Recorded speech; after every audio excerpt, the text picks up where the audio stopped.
Okay, I want to now cover the period after I got the setback and the return of 4 tumours and one new one in July, and when I was then given the opportunity to start a new treatment with the immunotherapy, which was one of the new treatments being just introduced to Victoria. So at this point, that was a big setback. I had to rethink what had happened in terms of my own diet and exercise, and the hospital commenced with this treatment that looks to enable the immune system to do its job, and specifically looks at whether there's any chemical blockers being introduced or produced to stop your immune system from identifying the cancer cells and attacking the cancer cells. So that commenced, and they indicated that would take 2 years. And that also got me to a point where I was also able to plug into a health coach, or someone who could assist me every day, who happened to be in a share house with me at that point. So one, I went back to think, what did I actually do previously that worked? And two, I then began to get introduced to a more scientific approach to my diet, and encouraged by my health coach to question a number of the diet changes I'd made previously and examine how they impact on my health. And so one, I was rethinking, but then from that point I actually had support to kind of daily remind me to do everything that I was required to do, and the new immunotherapy. Now, that was commenced, and again, fairly soon, a couple of months after that, I had a major uplift, or good news, and the old 4 tumours that had re-emerged actually shrank and disappeared. The thyroid tumour, which had been reducing slowly, 50% each time, completely disappeared, and the adrenal gland, that was the new one in July, also disappeared. So it seemed within the first few months I was having a very good response to that, but I was also really then starting to fine-tune my lifestyle and my diet, and a number of new techniques I was introduced to in regards to making my immune system work better. So it wasn't just in that period that I restored back to doing the diet and lifestyle changes previously. I actually refined them and got better, and I was more disciplined at doing them because I had someone reminding me and stepping me through probably a different way of thinking about how I adapted changes to my diet and lifestyle. So that was going very well. Again, moderate meat, heavy fruit and vegetables, and those things going. And in fact, in that period, a lot of other chronic pains and things that I had disappeared, probably because of, I'd say directly because of the diet, improved diet. So things like gastric reflux, gout, all those sorts of things disappeared on this healthier lifestyle. Now, so then,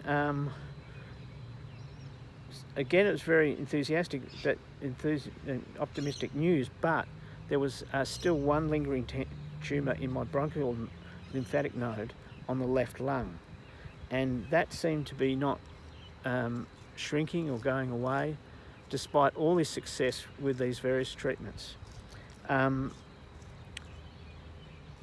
There's a reason for that, is that the environment of the lymphatic node is different to other parts of your body. So in some ways it was creating some kind of natural shelter for the cancer, or a natural barrier to prevent those parts of the immune system getting in and doing their job, because it's a selective area. So So after monitoring that, I had some concerns about that, even though it was small, because I now at that point understood the role of the lymphatic system in the immune system and how important it was for my actual final fight and continual fight really against tumours.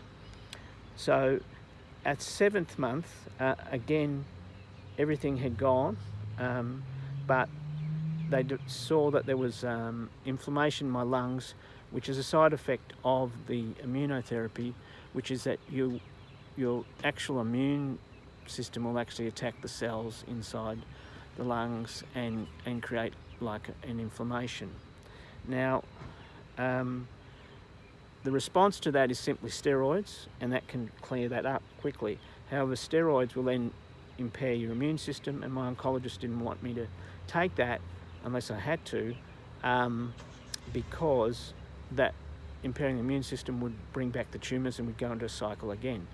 Probably he was fairly confident about my approach to diet and exercise, and so I then went into a phase where I lessened my walking to just down 5,000 steps a day, did some sedentary things, and just eased off on some of the hyper intensive diet, so that just I was a bit more sedentary and just let my immune system calm down a bit generally as well. Again, this is trying to complement, well, not complement, but allow my system to the lungs to deal with that inflammation naturally. That occurred, and so that was good. However, again with the scans, we still had this issue of the one lymphatic node having this cancer, and we did a biopsy was done, and it was confirmed it was still the cancer, because there'd been some doubt it could just be an overactive immune system, because you imagine that my immune system has been doing heavy lifting. Now, so the response then for the hospital was to recommend radiation therapy, but this time not the light 5 days I had, but 20 days of, well, 4 weeks of almost daily a heavy dose, targeted at that one spot. So they're really turning up the volume to try and get into that lymphatic node. So I underwent that. Again, that's then required 2 months to recover from, because it felt to me a bit like sunburn inside my lungs or something after that. And I did get a few bronchial infections in that next 2 month period.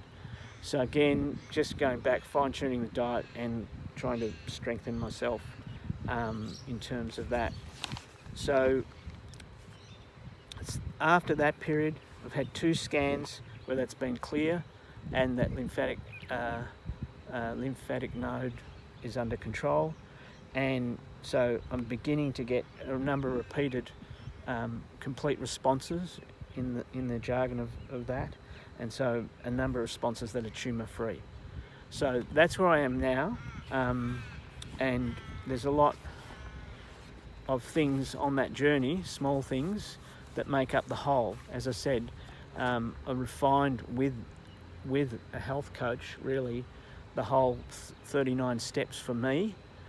They are specific to do with my dietary requirements, and everyone actually has to, go through and develop their own unique diet diet program. So that, again, there's no silver bullet, here's the one anti-cancer diet, take it.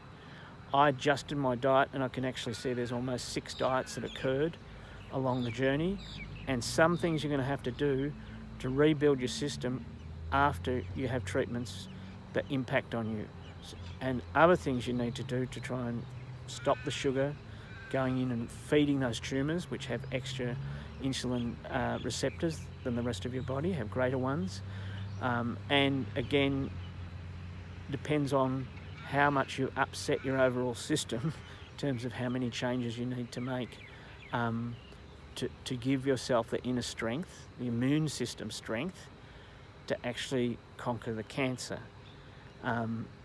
Again, the immune system, immunotherapy drugs are referred to as wonder drugs in the papers, etc.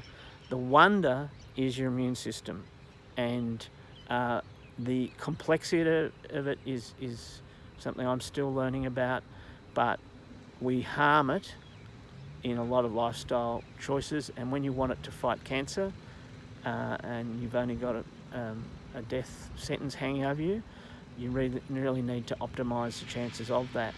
So my biggest lesson is that you do need to understand your own immune system, how to strengthen it. You will need, for me, obviously I bumbled along for the first 7 months, made some good choices, had some setbacks, but I had no system. I didn't understand enough about what the chemistry of what I'm putting in my mouth every day. Didn't understand enough about the actual functions of the immune system. So that, made things go slower. So for me, it is about undertaking an immune system revolution in your own way, because you need a mental revolution to actually understand how much you've been going against the science and how much you've been going against the chemistry of your own body, and then you can take the actions to rekindle.